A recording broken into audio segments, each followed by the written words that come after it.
that wants to have the recorded version? Okay, hopefully that covered everything for the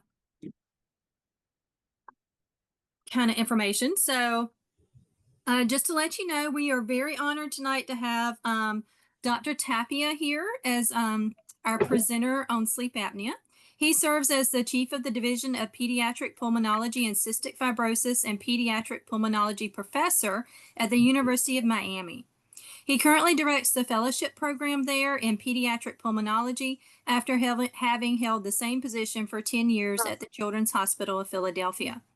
He's a graduate of the University of Concepcion, Chile. He completed his residency in pediatrics and subspecialty in pediatric pulmonology at the Children's Hospital of Philadelphia, and he is board certified in general pediatrics, pediatric pulmonology, and sleep medicine. He has been an active and influential member of the American Thoracic Society since his fellowship training, and his extensive leadership trajectory within the ATS includes serving on the Pediatric Strategic Planning Committee as a fellow, and subsequently he strengthened ATS initiatives through his work on the Program Committee on Sleep and Respiratory Neurobiology from 2018 to 21, contributing significantly to program development and scientific direction. He's currently a member of the Health Equity and Diversity Committee, where he works to promote broader representation through the ATS community.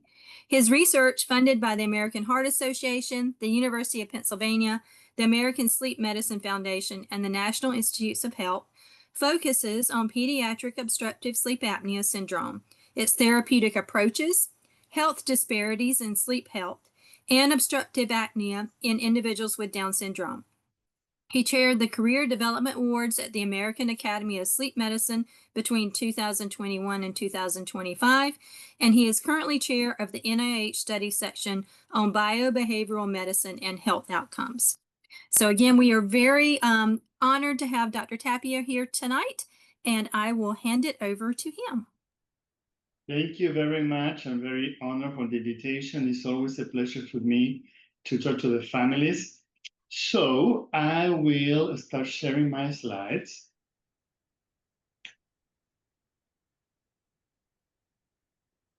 And hi, this is Helen. I work with Tracy, and I was also going to mention, Tracy, I'm not sure if you mentioned, but there will be an evaluation form that we'll put in the chat box. And if you, and we'll remind you again later, but if you could complete that, that would be wonderful. And we'll also save questions for towards the end of the talk. So enjoy the presentation. Well, thank you. So today we'll be talking about sleep apnea in individuals with Down syndrome from childhood to adulthood. And we'll focus on science, treatments, and also practical tips for families. So this session is about you. So the goals are to understand sleep apnea and Down syndrome, treatment options from infancy to adulthood, what to expect with each treatment approach, and something that is very important, and we have to repeat it all the time, is how to advocate for your loved one's care. Because we may be the expert in health, in this and that, but you are the expert on your child, on your loved one. So you are the one who really need to guide us so we can have success together. So that is important to have real world considerations for the families. So the learning objectives, we're going to understand why obstructive sleep apnea is more common in individuals with Down syndrome. We're going also to recognize signs and symptoms across different ages, know the main treatment options available, and how to work effectively with your healthcare team as a partner.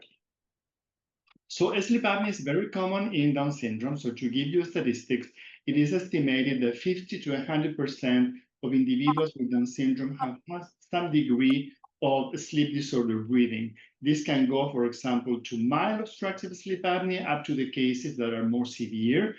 And unfortunately, it's something that may happen all through the life. So it may be that a child, for example, was diagnosed, was treated with the tonsils and adenoids that were removed, was fine for some years, then puberty hit, and it may come back. So it's something that it's important for parents to keep that present. The typical population, for example, in children, it is estimated that 2 to 9% of them will have obstructive sleep apnea compared to the one in individuals with Down syndrome.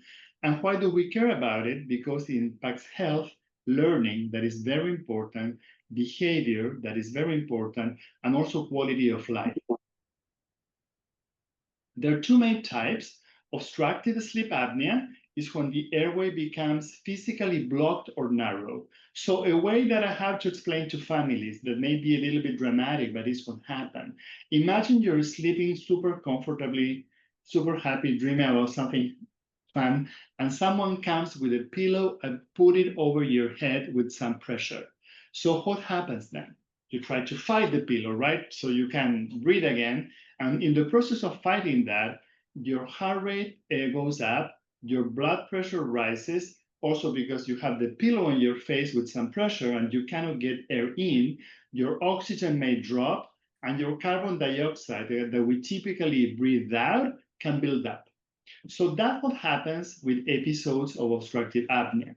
Now, if these episodes happen repeatedly overnight, and then night after night, week after week, then you can see that it's pretty much very scary to go to sleep. And this is the most common type in individuals with Down syndrome. It can disrupt sleep and makes the body work harder at night to breathe. Central sleep apnea is less common. It's something that we all have. It's not necessarily pathologic. And it's typically, for example, if we take a deep breath that happens when we're sleeping, if we move in bed, or sometimes we have a sigh, the carbon dioxide that we typically breathe out, we breathe a lot of carbon dioxide out. So we're telling our brain we need to stop breathing to build it up. In some cases, it can be pathologic, depending on the number, but most cases are not. So the most important type of sleep apnea in individuals with Down syndrome is obstructive. Now, why do they have more obstructive sleep apnea than the general population? So some things are related to anatomy. For example, due to the face of the shape of the face, for example, if the mid face, this face here, is a little flatter, then your airway that is behind the nose that we typically don't see becomes narrower. And also, in addition to that, because the airway is narrower, you may have a little bit of tonsils, but in proportion to the size of the mouth, they become larger. The same thing with the tongue. The tongue is not big per se. However, it may be big for the mandible. So that's why also it can promote obstruction. Also, something that we all do when we go to sleep, we're very relaxed, right? And if you can remember your children, for example, you can lift an arm, boom, the arm will drop. They're very, very relaxed. And there's a period of sleep called REM sleep, that is when we're dreaming, that we're basically paralyzed, except for the respiratory muscles and the eyes. And this is supposed to be a protection mechanism so we don't reenact our dreams and come flying out of the room like, I don't know, Spider-Man or whatever Marvel superhero may be fashionable. So because of that low muscle tone, when your tone to begin with is a little low, it may become even lower when you're sleeping, and then you're not able to breathe due to the obstruction. The common signs are loud snoring. However, not everybody has snoring. So snoring is seen approximately in 50% of the population with obstructive sleep apnea.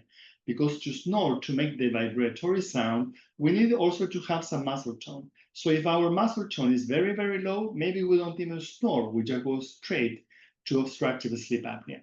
Also, because you're fighting to breathe, your sleep may be restless, and you may have odd positions in order to make room for the air to go through the upper airway. And some of the odd positions are, for example, the head all the way back to hyperextend the neck. Also, pauses in breathing, meaning that you are not breathing, are very common. And because you're working harder, you can have night sweats. Some families report that they need to change the PJs in the middle of the night, or a lot of awakenings because you're fighting to breathe, or having sounds like, oh, like you're gasping or choking. And in older children who were already dry for some years, they may start to have bedwetting. And that happens during the night. Now, there are also some consequences during the night, during the day, that result in behavior and impact of learning. So, for example, families report trouble paying attention. And studies have shown that once obstructive sleep apnea is treated, this trouble paying attention improves. Also, irritability or hyperactive or kids who really cannot focus on one activity. And in older children, they may also be sleepy. For example, sleepy at school. The teachers report that they fall asleep a lot. They may fall asleep when riding a car, when being in the bus on the way back to school. And in the more severe cases, they may even fall asleep when you're talking to them, or for example, when they're eating. That happens more in older people. Other impact on health because of this fight to breathe, this strain that the whole body is facing results in heart strain. So the heart strain is something that builds up over time. So for example, if you have a few years of obstructive sleep apnea, you may not have like a bad heart strain. However, if this is going for years and years and years, you may end up having high blood pressure, you may end up having issues with your heart, sometimes the chambers get dilated. Also in the case of children, because they're using a lot of energy to breathe at night that they shouldn't be using, they can have poor growth.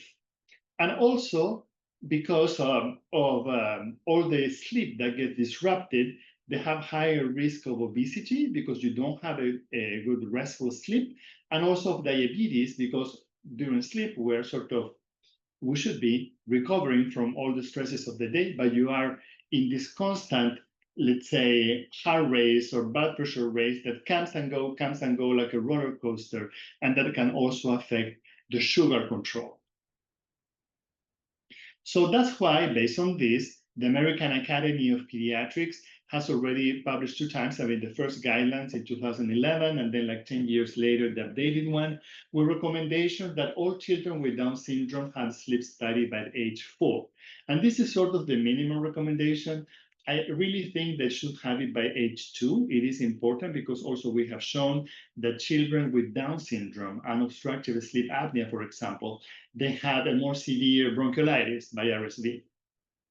So, and that affects younger kids. So that's why I'm saying 2. But let's say 4 would be the minimal age, and then you can repeat as needed. For example, if new symptoms appear, if there is weight gain, or during puberty, because there are a lot of changes.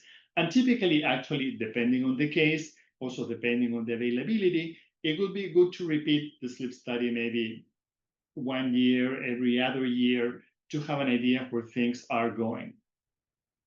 Now, what are the sleep studies that are so feared? They're overnight tests, typically in the hospital or in a lab, that measures breathing, oxygen, and sleep quality. So many of you, your kids may have already had a sleep study, but if not, you know that it is 3 stickers in one side of the head, 3 stickers on the other side. There are stickers in the eye to measure the eye movements during sleep, a little cannula similar to the one that people receive oxygen, but this one is not for oxygen, it's to measure the air that comes in and out of the nose. In addition to that, there are elastic belts, one in the chest and one in the belly, to measure the respiratory movements, the pulse oximeter, and all of this is video recorded entirely through the night. And then we analyze on windows of 30 seconds, all night long, 30 seconds by 30 seconds, to see what's going on in the brain and also in the breathing. The study itself is safe, is painless, there are no needles. It can be annoying, and also it can be if the individuals with Down syndrome, children, adults, have sensory issues, it may not be so straightforward to go to sleep to another environment and to have all these stickers on. So what we do in those cases, I have to say that most cases do really well at the first trial, like 80% or more. There are some that we know that the patients have sensory issues or they failed the first sleep study, and we can use a desensitization protocol. So it's important for you to know that it doesn't mean that a child doesn't tolerate things on the face, that it won't be able to complete the sleep study. It may take longer prep for them to get to the sleep study, and many times we give to the families a cannula, like the one that I mentioned, so they can use it during the day at home, and the person with Down syndrome can get sort of used to the feeling, what it is, or put stickers or nice band-aids, for example, here around the eyes, to sort of mimic a little bit what's going to happen in the sleep lab. Is not something that will totally come out of the blue. Many sleep labs, we have videos that show the process. So also we share that with the families, so they get to know a little bit what to expect, and we advise them to watch the video with their child. The first line of treatment for children is adenotonsillectomy, which is the surgery that removes the tonsils and the adenoids. However, it helps, but not in all children. Some children, because I mentioned, one piece is anatomical and one piece is the tone, the low tone.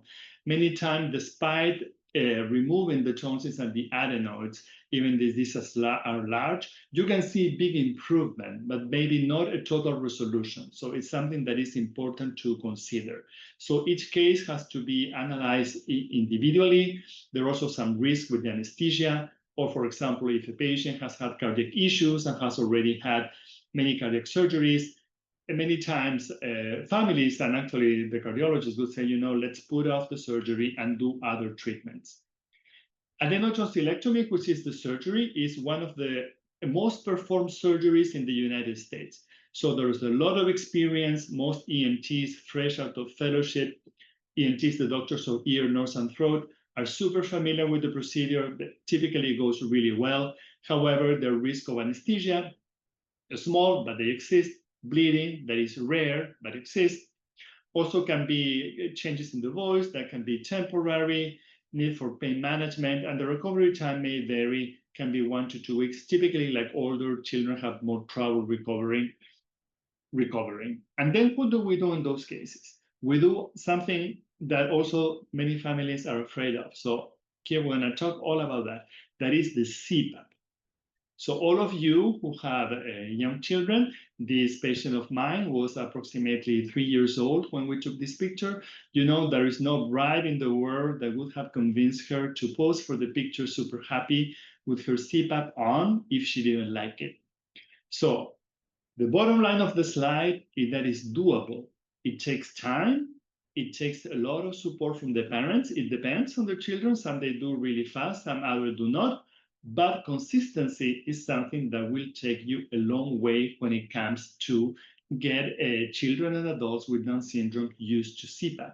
And at some point, they also understand that they actually feel way better. So they do it on their own. So what is CPAP? So CPAP is like a gentle air that keeps the airway open. So here I'm prepared with my little Ziploc bag that's gonna be like this, all smooth, like an upper airway that is compressed, right? And what CPAP does, it's all flat. I'm gonna like blow here and keep it open with the air all through the night. So because it keeps it open, then you can breathe in and can breathe out without any issues. You can have your tonsils trying to collapse here the airway, but the air will prevent that the tonsils occlude. It has to be used at night with a mask. It's effective and actually is one of the treatments that can cure obstructive sleep apnea 100%, but involves using it every night and using it consistently. And also studies have shown that the more it's used, the more benefits you see. For example, if a person uses the CPAP 2 hours every night, people can already see improvement. If the same person starts using it 4 hours, 6 hours, 8 hours, you see even more improvements. But as I said to families, it doesn't matter that the patient is starting to use the machine little by little. We're gonna get there. I mean, nobody, got anything from one day to the next unless you win the lottery and maybe you were buying tickets all the time, right? So it takes time to get there, and we're here to work with the families so they can become proficient with the device. So I explained that if the air produces this pneumatic splint for the airway that prevents collapse, and this maintains a steady flow of air. It's not oxygen per se. You can mix with oxygen in some cases, but otherwise it's only air. And this, because you're breathing fine, allows for normal sleep pattern. You're not fighting anymore. It's like I have a shield protecting me here from that pillow that will come up, like the bad fairy of obstructive sleep apnea, to put it over your face, right? So this will be the good fairy protecting that. And also it's a completely reversible treatment because it's not surgery. And there's some strategies for CPAP success. As we always advise families to have a gradual introduction. Nobody expects that the person will be using it the same night forever. I mean, some do, but it's really unusual.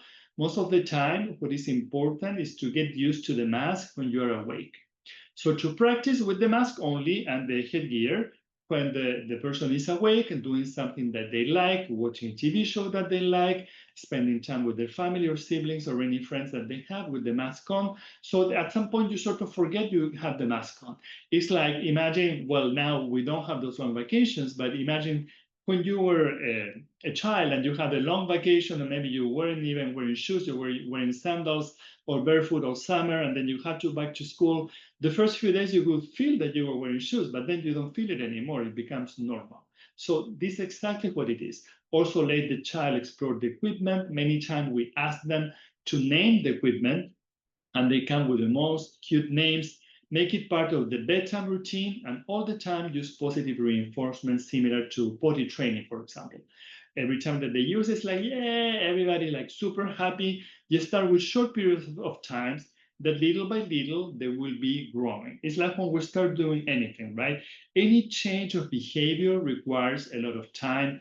If you want to change the way you eat, if you want to start exercising, for example, typically you may be walking maybe around your neighborhood for a few minutes. As long as you do it consistently every day, you might be able to walk a little longer.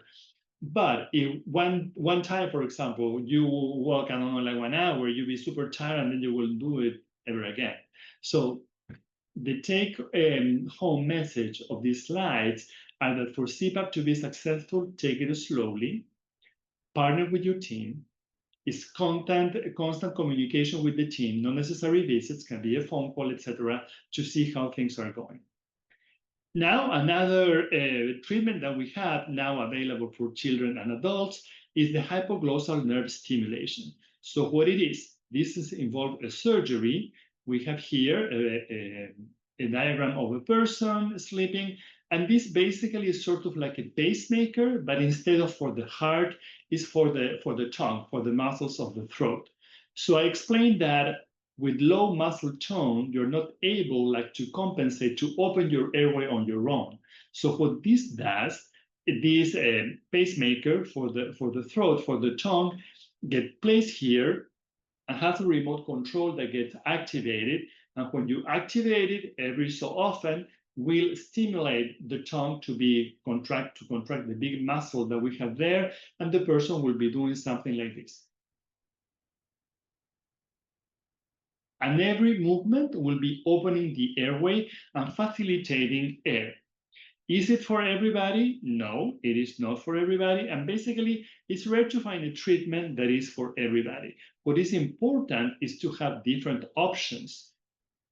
So, okay, it's a small device that is implanted and with surgery, as I mentioned, keeps the airway open during sleep, and is considered for children and adults, but for children is to be at least 10 years old with severe obstructive sleep apnea who have failed other treatments. So far, it's not the first line of treatment, it's still something new. It doesn't have many years in the market.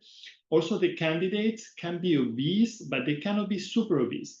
And this is because when we gain weight, the fat that we see, right? Typically, we can joke that someone has is gaining a little big belly or things like that. But there are other places in our body where we have fat deposits that we don't see. And one of those is the tongue or around the upper airway. So when you have fat around the upper airway, it's like you were constricting your upper airway a little bit. And also when you have a lot of weight, it's like you were carrying like a backpack, but you go to sleep with that backpack. So I'm sleeping, I have my backpack of weight here. And if I want to breathe deeply, maybe I'm not able to. So this is something that the hypoglossal nerve stimulator would not address. Also, it requires a very operative evaluation. As I mentioned, it's not for everybody. It depends how the airway looks. So for that, patients need to have an endoscopy. So ENT doctors were there with a camera that is very, very tiny. It's like a cable. I have a cable here. Yeah. I'm well prepared with all my stuff. It's like a cable like this that has a camera and a light at the end, and that goes inserted through the airway, and doctors can see how the airway looks like. And it has to look in a certain way for patients to be candidate for the surgery. And after that, they get done the surgery, and they have a bunch of studies after the surgery to see what are the settings that the device needs, that the patient needs for the device to work fine. And we have here a beautiful chart that we're gonna see what are the different treatments and how do they work. So one is the surgery of tonsils and adenoids that can work at any age, has an effectiveness of 50 to 70%. So there is still a percentage of people who will need something else. The benefit is a one-time procedure, one and done. It's super well studied. It's a surgery that has been done for centuries. However, there are some surgical risk, as I mentioned, is not always curative, so it's important to consider that. CPAP or BiPAP can be used at any age. It's super effective when it's used. It's reversible. The cons is that people need to get used to it. It is nightly use, so it matters the consistency, and some people may have mask issues. Now, luckily, we do have many masks in the market, so most likely there will be a mask that will fit your loved one. The hypoglossal nerve stimulation is for people 10 years and older. The effectiveness has been shown a 50% reduction if we consider the index of severity of obstructive sleep apnea. So physician will give you a number. Say, oh, this person has a severe obstructive sleep apnea, has, for example, 30 obstructions per hour. So the studies with the hypoglossal nerve stimulation, based only on that, have shown that that decreased by half. That means that people may still have obstructive sleep apnea, but not so severe. So right now, another study is going on where researchers are measuring also what are the changes in behavior, quality of life, with the improvement that the hypoglossal nerve stimulator has. Because at the end of the day, as parents, that's what we care for, right? More than the number, that is something abstract. The pros is that you don't need a mask, have really good satisfaction. You know, whoever can implant it, not whoever can implant it, that's wrong. Whoever can activate it is a surgery. It needs to be done by an ENT who really knows how to do that. There are many centers in the US, typically the big academic centers. You will have people who are very proficient, but so far has limited availability. And I know that in some places, people will have to travel out of state to get it done. There's something really new here that are medications, and this will be groundbreaking. There's some trials already being done, and we in Miami and in Philadelphia and in San Diego and in the Chicago area will be testing this pretty soon. We'll be starting, I think, in December, which is a medication for obstructive sleep apnea that is previous studies have shown that also has a 60% decrease. So for people who don't tolerate CPAP, who cannot have surgery, etc., is a thing to have. So again, there's not a treatment that will fit all, and maybe some people may need two treatments. Maybe you may need in the future a combination of the medication, and then you may need less CPAP if you are on the medication. It's a simple pills, not device. The person needs to swallow the pill, has some side effects and limited research, and that's why we're doing more research to know more about it. Now, when our adolescents arrive, all of you who have had teenagers know there's some physical changes and also there are some behavioral changes that can get in the way of obstructive sleep apnea. So with puberty, we have growth, we have weight changes that can affect the upper airway. As I mentioned, you may have fat deposits there, and also the upper airway grows, but maybe it doesn't grow symmetrically. So it's something that we need to consider as well. In teens, the symptoms, in addition to snoring, you can have mood changes. The teens tend to be a little more labile. If they're not having a good night of sleep, you will see those mood changes. Also, you can see sleepiness, and they can be reported to fall asleep at school. And why it matters in teens? It matters because of the school performance, right? It matters because they're learning to be independent. Regardless of Down syndrome, our goal would be for them to reach a certain level of independence once they're out of the school system. So independence is not something that you will gain overnight, right? It's something that you need to work on. So the more attuned your behavior is, the better your independence will be. And also this is important for safety because then they can engage, for example, in some sport activities that eventually anything can be unsafe, right? So if you're not like having a good night of sleep and then you have to jump in the pool to do your swimming lessons or any other sport that you participate in, you may be more prone to fall and to have accidents that are not necessarily severe, but still are there. It's also important the treatment continuity. For example, when the children are still in the childhood age, they may be more prone to follow the instructions that the parents set. And I have seen that with my own patients, that when they get the teenagers, they want to take control of it. And maybe sometimes it's not the best control. And it's a fine game between the physician, the parents, to get the teen to continue using the device. And maybe we need to use other strategies. And that's why regular follow-up is important and to listen what they have to say. I saw a patient this week, actually, a 18-year-old, and I did this seminar on Monday in Spanish, so this happened on Tuesday, so I couldn't tell them. So I saw this child, and it comes to clinic with grandma, and any question that I was asking the teenager, for example, okay, how's school going? What are you doing? What do you like to do? The grandma would answer all the time. So we were like 5-10 minutes into it, and I thought maybe he's not verbal. So that was my next question. And I was about to open my mouth, and he said, "Grandma, let me answer." So the grandma said, "Oh yeah, I have remembered that. I have to remember that you want to answer the question." It's important, like, to empower the teenagers and the adults with Down syndrome to express their own opinions when they're going to the visit. It's a fine line, I know, for caregivers, but it's important to keep that in mind. So they can have teens resistant to CPAP, also peer awareness, right? Other kids maybe don't use CPAP. And this is something very important that I say also, I repeat it like a broken record to my patients who really use their CPAP well and they're very attuned with it, is if you have social media, Instagram, TikTok, whatever that is, post your videos of you using your CPAP and explaining in your own words how it works.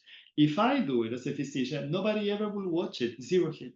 But if someone does it who is the patient, that can have a huge impact in the community. See, so if your kids, if your loved one are using CPAP, they're happy with it, they do it all on their own or with the assistance of you, please post those videos in social media. Many times people think they are the only families to have to do this. There's a sense of isolation. And social media has a lot of flaws, as we know. But the good thing is that the sense of isolation can be erased because you will find someone in this social media sphere that feels like you or that is undergoing the same things that you're undergoing. And also independence, as I mentioned, is important to point that out. So tips for the family: make part of the routine is something like it's super normal. It's not even discussed. It's like you go in, you sit in the car, you put your seatbelt, you go out, you put your shoes. It's winter, you put your coat, same stuff. You go to bed, you put your pad. Use technology aids. Most of these devices that have modems have also applications. So it's fun for people to see on the phone how they did, how they're using their device. Many times manufacturers also have little questionnaires. How do you feel today? Do you feel sleepy, etc., etc.? And again, if we need to resensitize the person to do this gradually. Also, it's never too late or too early to start talking about transition planning, because at some point, the teens will continue to grow, we all will continue to have more birthday, right? And move from being young adults, middle age, whatever that is.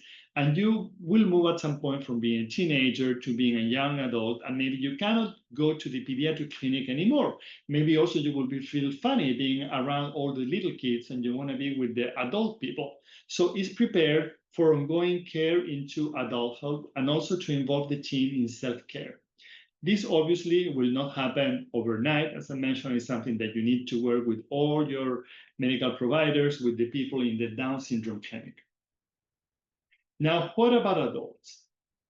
The news is that most adults with Down syndrome will continue to have sleep apnea if they have it. And the signs can be a little bit different. They can have fatigue, they can have headache. Also, the blood pressure may not be high, but higher than before. So that means that for the person is higher. And also the pressure changes in mood. So is someone who, for example, was like super happy-go-lucky and all of a sudden is a little blue and not the same person, it would be important to check how they're sleeping, whether they're having obstructive sleep apnea, because that can be also one of the symptoms. In terms of health consequences, in the cardiovascular sphere, a very important increased risk of heart disease if your blood pressure starts to go up, or a stroke. And something that is very, very important in individuals with Down syndrome is early dementia, like Alzheimer-like.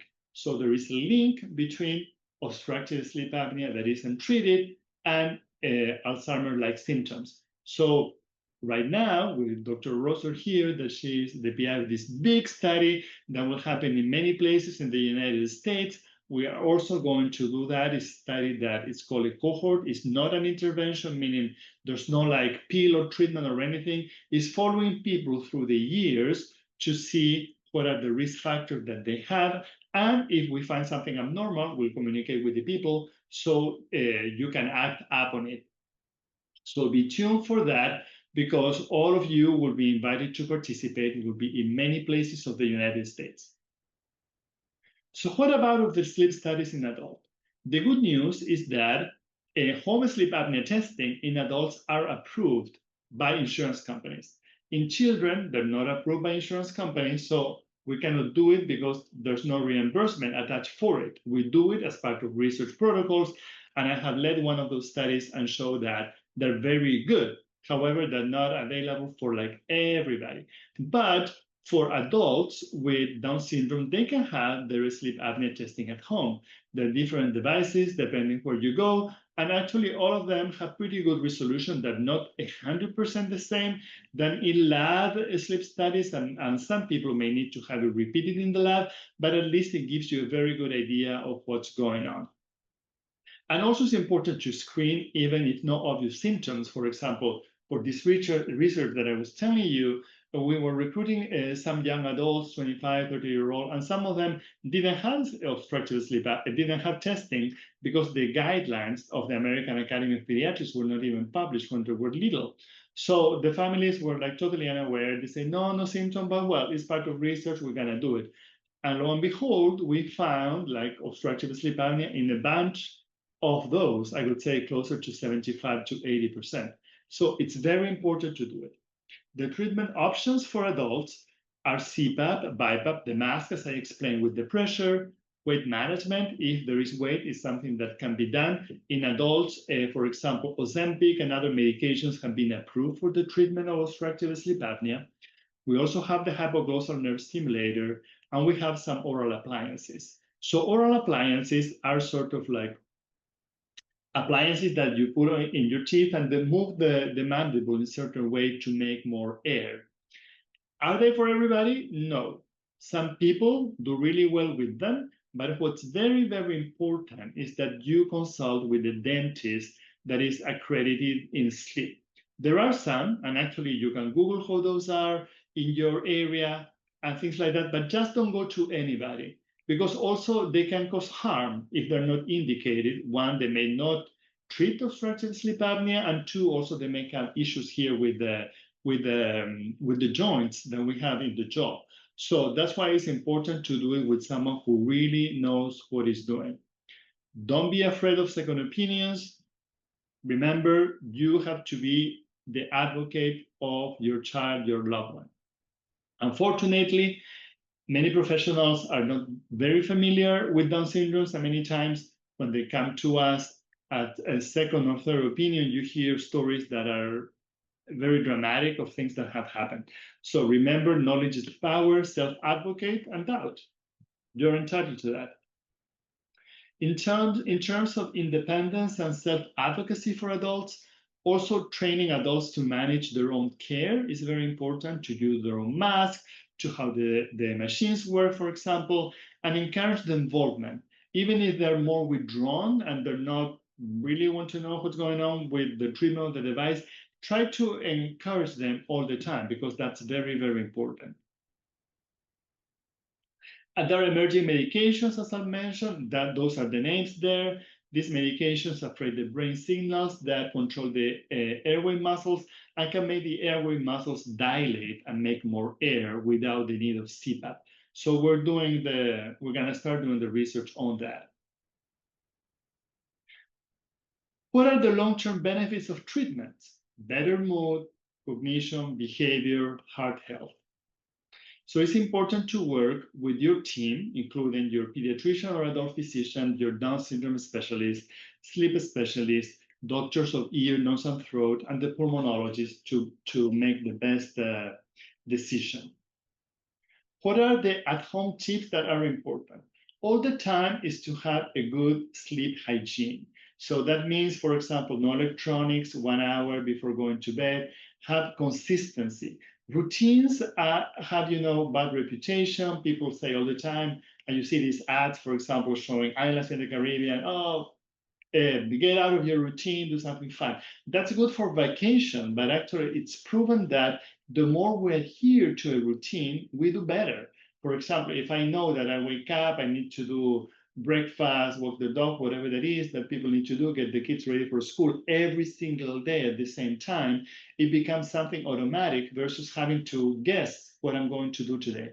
So predictability is very good in these cases. So for example, try to go to bed all the time at the same time within 1 hour, that's fine. Avoid these big changes on the weekends. Then people can be up until 3 a.m. and then they sleep until 3 p.m. It does no good. So try to keep the routine in everything that you do. Have to try to keep a healthy weight. Try to engage in some physical activity, whatever that is, but consistency. That is very important. And also know when to seek urgent sleep help.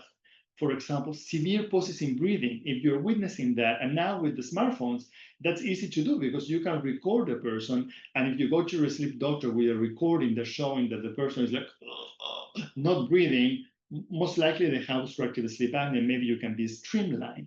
If someone turns blue, for example, in sleep, the skin of the fingers also is very important, or has a daytime collapse. Now there's some myth that we need to address. For example, it's not just about snoring. Some people do not snore and still have obstructive sleep apnea. Also, snoring doesn't necessarily mean that it's restful sleep, right? So we have to be aware of that, of those symptoms. Also, children don't outgrow sleep apnea. Most likely they will have it. It may be that the airway gets bigger, that they have less during the period of time, they may have it again during puberty, but it's important to think that it's something that may accompany through the life. Maybe not, maybe yes. So it's important to be aware of that. Also, CPAP is safe and effective. CPAP really doesn't have a lot of complications. You just remove it and do something else and then put it again. But for example, people ask all the time, is CPAP associated to aspiration? Not necessarily. It's something that's very important, the different masks. And we tend to prefer nasal masks, just in case if someone vomits, they won't vomit on the CPAP. Some people do have to use an orofacial mask, meaning nose and mouth, but those we reserve either for people who are observed overnight, or they're able to remove the mask if something happens overnight, so they don't get suffocated, for example, by vomit, and in those cases, they can have aspiration. Also use your resources that by now I think many of you are well aware, as the Down Syndrome Society, your local support group, your local Down Syndrome Association, the Sleep Foundation. And now let's review some key messages for childhood early screening. Remember, by age 4, you should have your sleep study. Try to repeat it like every 1 to 2 years. and early intervention improve outcomes. So don't sit on it. I see families that, for example, have been diagnosed by us with obstructive sleep apnea. We discuss all the treatment, they disappear. So I hope they go somewhere else and they get better treatment. But maybe they're still in the phase of accepting this. And it's difficult, but the sooner you accept it, the sooner you can get treatment and move forward with that. For adolescents is to keep the consistent follow-up, to adapt to the changes. That is difficult because adolescence is not linear. So one day the teenagers can be like super independent and the following they're like want to sleep with a teddy bear. So we have to be aware of that and try not to judge publicly. And key messages for adulthood, it's a lifelong condition. So they will have to use their treatment. And also it's important to prevent long-term complications. As I mentioned, early dementia, that's a very important topic that treatment for obstructive sleep apnea, I think, can prevent it. So what are the actions that we need to take for better sleep? One, know that sleep apnea is very common in Down syndrome, that multiple effective treatments available. Luckily, now we have different options, so people can mix and match. Maybe not everybody can use the same option. Many times when they come to clinic, they say, you know, my friend so-and-so use this treatment, it works super good for them. Good for them, but we don't know if it's gonna be for you. So it has to be individualized. Also, the importance of early diagnosis and treatment. Think that the treatment approaches may vary by age and individual. For example, hypoglossal nerve stimulator is starting age 10. We cannot use it in kids that are younger than that. It's important the long-term management, and also to consider that the quality of life, not only of the individual, but of the family, can be dramatically improved. And with that, I want to leave you with the slide of DS Connect, which is the Down syndrome research sponsored by NIH. So here you can join a community, you can know the facts and access actually information by experts. That is something very important because there are a lot of information there that may not necessarily be for expert.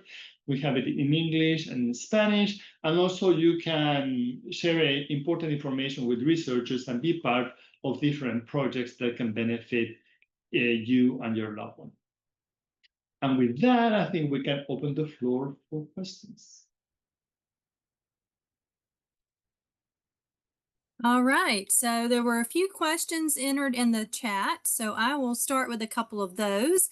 And if anyone has other questions, you can either raise your hand, just hover over the React panel at the bottom and it should allow you to raise your hand, or you can pop those in the chat and I will read those out as well.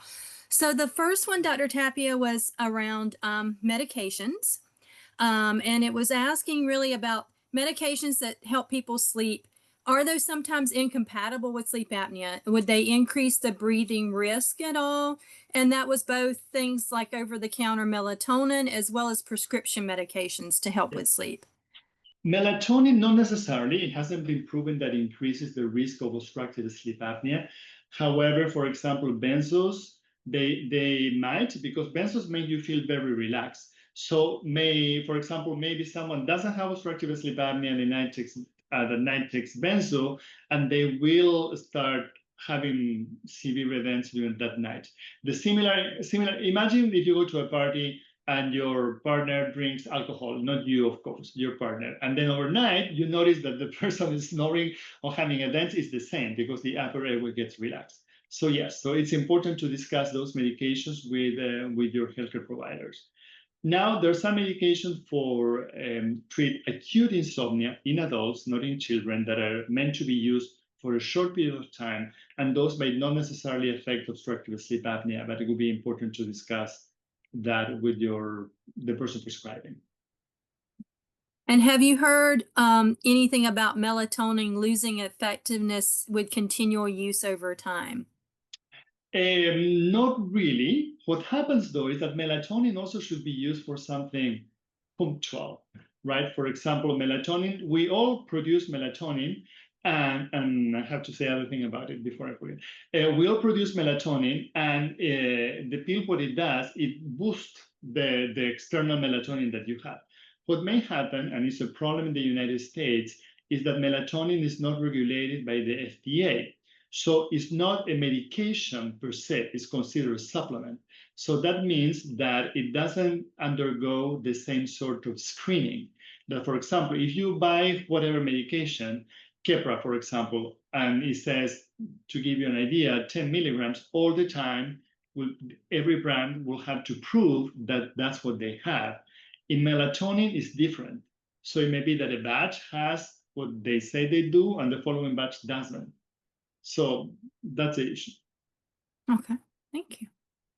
I know that you mentioned during the talk about different types of stimulators that can be used.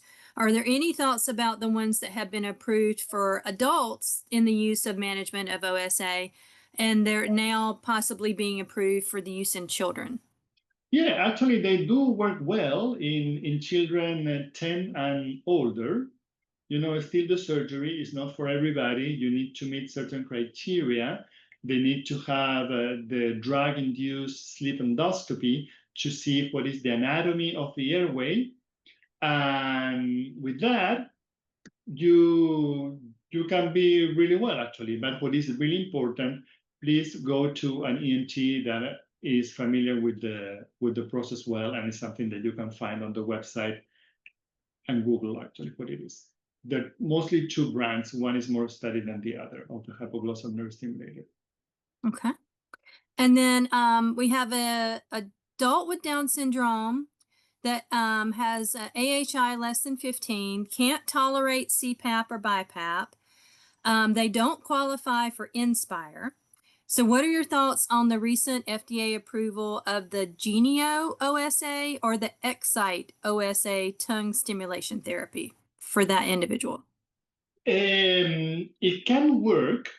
What it matters in that case, because in that case, it's like going to the gym, but for the upper airway. So it's to do it consistently and also to have a repeat sleep study after you have used the device for a couple of months to see if there is any resolution of that. Also, something that matters is weight control, if that is possible. Okay. And then a follow-up question to the one you just answered right before this. Did she hear correctly that you said insurance could cover a sleep apnea diagnosis from an at-home test and constantly cover, and then also cover treatment? Yes, for adults. For For adults, adults. for adults, they do cover home sleep apnea testing. And most adult sleep centers working with adults, they have a bunch of home sleep apnea testing that they use. So typically people go to the consult and then either they go home with the device or they have an appointment to receive the device at home or to go again and be set up and go home to the device. That happens with people 18 and older. Okay, awesome, great. Okay, a couple about will we ever be able to wean off the CPAP? So will my child ever finish CPAP therapy and no longer need it? And have you found that any young adults with Down syndrome that have used the DNA oral appliances to increase airways, have they been able to wean off CPAP?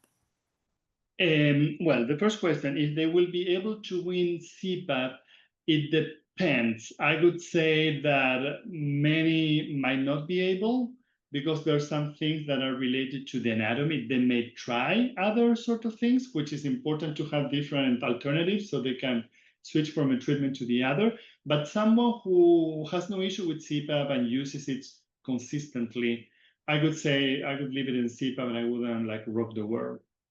And in terms of oral appliances, it depends a lot on the patient and the anatomy that they have, whether it would work or not. And the best way to know if it will work or not would be to have a sleep study with the device on, activated, so you can see if the events that the person was having are still there or they have improved with the use of the device. Okay. How often should the CPAP device be reviewed for its effectiveness once you're on it? Okay, yeah.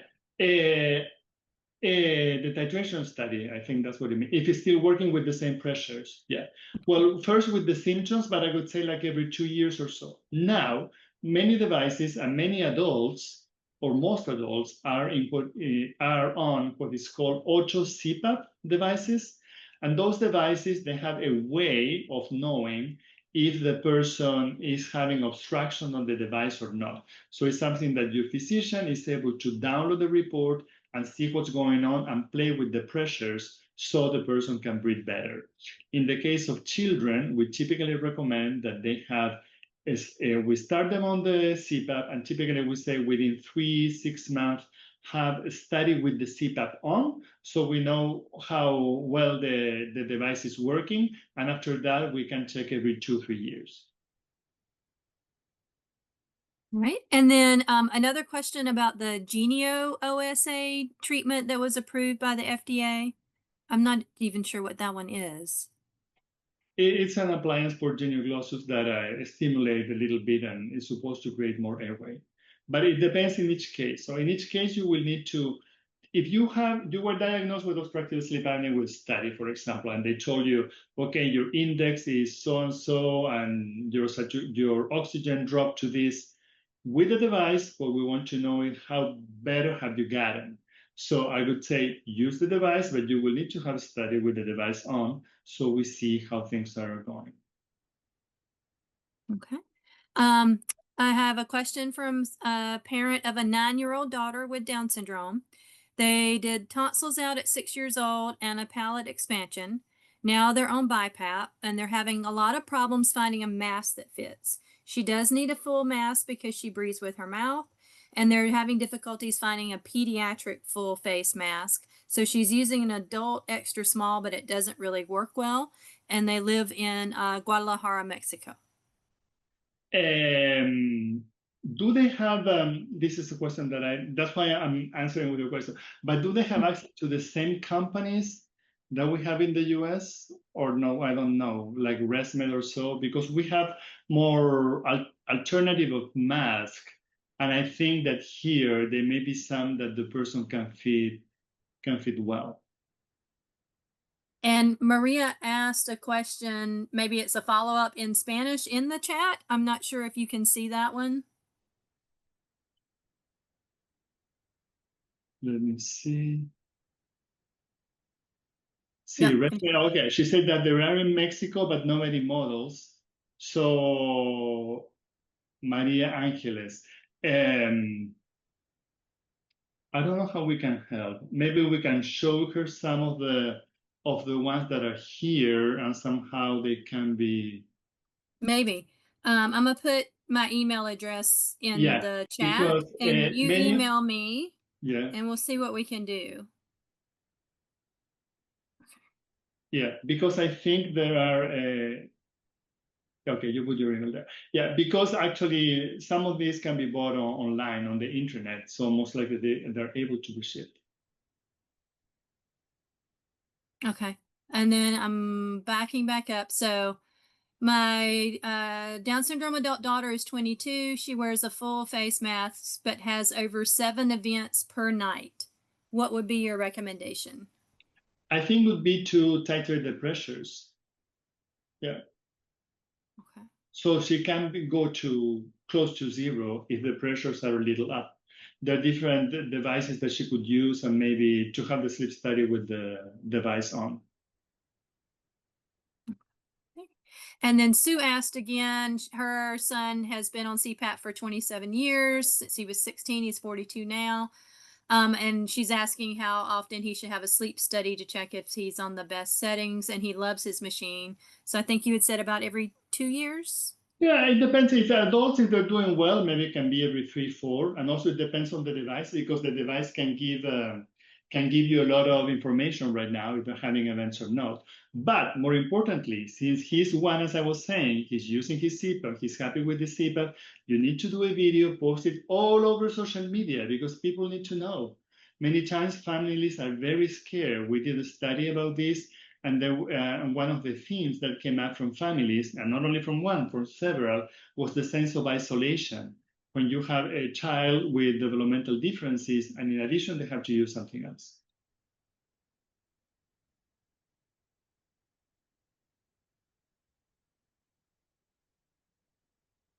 And then Pamela, if you'll just email me, we'll help you get some recommendations for Atlanta locations. Okay. Other questions? We're a little over time.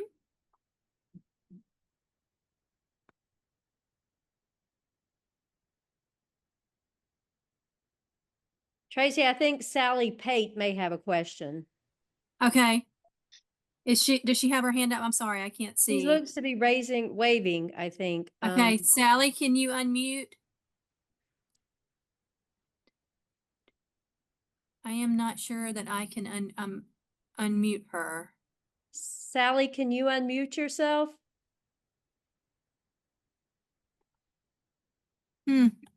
Or put the question in the chat. Can you hear me? Yes, we can. Yay. Hi, Sally. I have a 43-year-old daughter who had a diagnosis. It was a sudden onset of psychosis. And we have had test after test after test that all turned up negative, with the exception being she had severe obstructive sleep apnea. She has had, in the beginning of all this, was hearing voices and very paranoid behavior. She's been seeing a psychiatrist. So after this recent diagnosis of severe obstructive sleep apnea, is there a possibility that that could have had an impact on what she's experiencing? And also, are there going to be some trials that we could, that she could participate in? I think there is a possibility that it could contribute to it, maybe not necessarily cause it or trigger, but contribute to it, because when you don't have restful sleep, also your brain is not resting properly. So that would be important. And trials specifically for people with psychotic episodes and obstructive sleep apnea, no. However, you might be able to join the cohort study, the study that I was mentioned that Dr. Rosser will be leading, because in that study there will be done a lot of testing that can help your daughter in the long run. Yes. How could I get that information about the studies? So Sally, we're not enrolling just yet, but we are capturing everyone's contact information that are registering for these webinars. So once we start enrolling, which we're hoping will be towards the end of this year, you all will get invites to sign up if you're interested, and we would love to have you. Thank you so much. And if you're not close to a site, you can still participate, because there will be the possibility maybe to do travel within certain limits, because there are many sites. Okay, thank you. Yep. And we're exploring some remote options as well. So we will put you in connection with who you need to be with. Okay, thanks. And Sally, if you want to put your email address in the chat, then we could reach out to you directly as well. Okay. Or Chat. if you want to put ours, Helen, in case she doesn't want to. Okay, yeah, actually, Sally, I'll just put my email address right there in the chat, so you could email me directly. Okay, thank you. All right. I had another one in there. How important is weight loss to help with sleep apnea? It is important. Actually, I have to say that, as I mentioned, obesity is a big risk factor. However, studies that have tested a weight loss strategy and obstructive sleep apnea have only been done as secondary analysis of Ozempic and those sort of drugs in individuals without Down syndrome. But there's no reason why it should not work. So that's why it is approved for adults. It may be worth giving it a try. But for children, still no. But it is important. Remember that the way that we, there's some extra weight that is visible and the one that we don't see. So that one that we don't see can be in the upper airway, can be in other places, and can make the airway very narrow.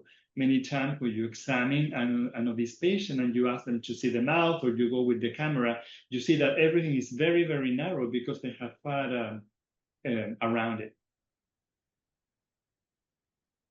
Okay.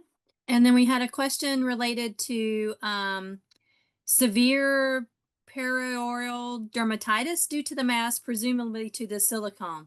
Do you have any recommendations for, and sorry, I got something over the thing here, to avoid this type of reaction?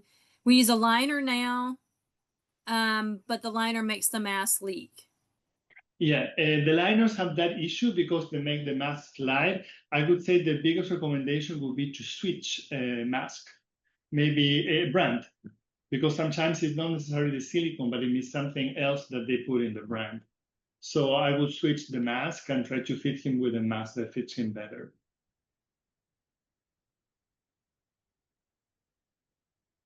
Okay.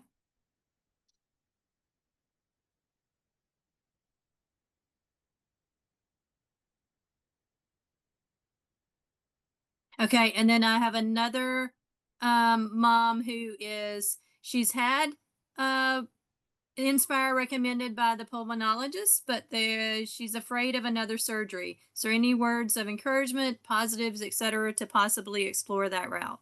Well, before the surgery, still you will need to have the endoscopy and that sort of thing. So I will go with the route of exploring if the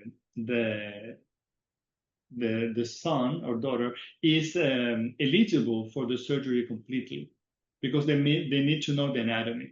So I would proceed with the visit with the ENT and ask all the questions regarding the risk of the surgery, and also then schedule the drug-induced sleep endoscopy to see if they're candidate or not, and take it from there. Sounds like she's done those next steps. She's just kind of waiting for the final one to make the decision about the surgery. Stephanie, we're also thinking about doing what we're calling a mentor network to connect families that have specific questions like this with other families that have gone through it. And this is one of the things we've talked about too, with the Inspire surgeries that might be. So if you would be interested in that, just email me and we'll see if we can connect you with maybe a couple of parents that have gone through it and could tell you all about it. I know I actually had one who responded to the invite for this webinar who said, my son's been using Inspire for years and it's amazing and he loves it and I would never go back. So I could probably put you in connection with him to have some conversations. Yeah, peer mentoring is awesome. Yeah.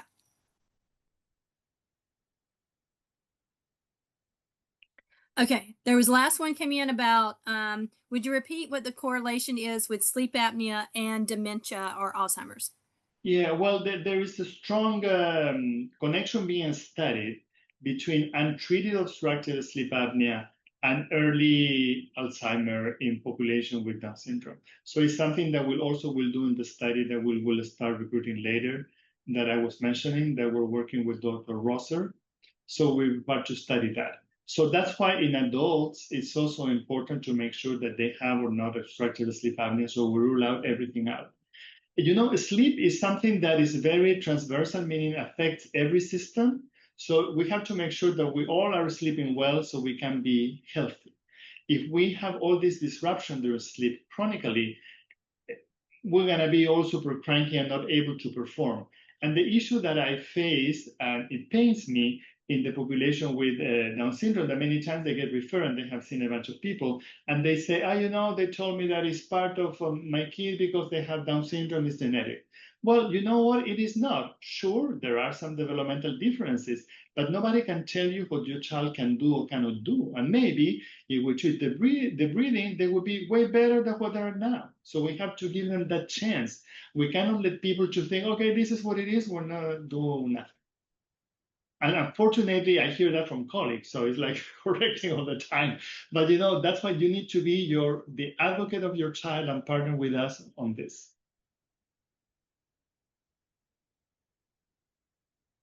Yeah, and as Dr. Tapia mentioned, this really large cohort that we'll start collecting hopefully at the end of this year will be all across the United States. We're also enrolling in some Mexico and some Latin American countries. Goals are to have probably close to 3,000 families participate. We're super excited about it. We'll be collecting information on sleep, on memory. We're doing in-person visits where we're doing a medical exam, and we're doing neurobehavioral assessments. But again, we do have some options for remote. We will be collecting biological samples too, so we can look at some things related to omics and how genes are involved in some of these medical conditions like heart defects or GI issues. It's going to be amazing. So I hope you guys really are interested in it, and we will do our best to get you information out just as soon as we're able to start enrolling. Yeah, and also in addition to that, we'll do the medication trial in Miami, in Arizona, San Diego, Philadelphia, and Chicago area. Yeah, so we can send out information on Yeah. the clinical trial as well. So people of Miami participate. Yep, we had a few. Thank you, everyone. Cheryl, did you want to say some additional So words? Michelle Castro, you say Miami Arena, we count on you. So I just want to thank you California, again, San Dr. Diego. San Diego for the medication, the cohort. We have a site in California for the cohort. Yeah, we do. Yes, we do. Yeah. Yeah. I just want to thank Dr. Tapia for coming, and Tracy, Dr. Rosser for hosting us tonight. This is a really big deal, y'all. We've got, just in this week, Dr. Tapia has spoken to well over 100 people. This is a big deal that we're fortunate enough to have him again, since we just had him at the conference. So we can't thank you enough. It means the world to us that you are willing to get on a phone call at 8 o'clock on a Thursday night. So thank you. I'm sure I'm saying that for everybody.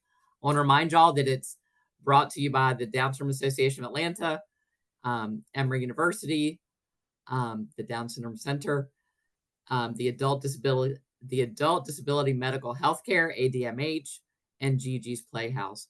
So please make sure, if you want, in the chat to say what subjects you want to see next. I would also encourage you to fill out your evaluation. It won't take but a minute. If you also want to put in the chat where y'all are from, because now we're noticing that we have Miami and we have a couple of other places. So we would love to hear where everybody's coming from. So if you want to put your zip code in the chat, we would appreciate that. But we will see you next time. I also want to tell you to look out for April. We will be sending out save the dates hopefully soon for our next big conference in collaboration with each other to bring y'all this amazing information. So thank y'all and good night. Wishing y'all all a good night. Now I have to go to sleep. I'm sorry, there was a question about central apnea, and the treatment for that would be BiPAP in some cases, in other cases, medication, something that you can discuss with your pulmonologist. Okay. Thank you for that last minute. Thank you. Any others? Just one more chance. Does anybody else have one more question? Trinidad, with this, you can come to the US for the trial or for the cohort. Okay. Dr. Tapia, I have to go to sleep. I've been up Oh, every me night. Okay. So, good night. Thank you so much. And we're so happy y'all came.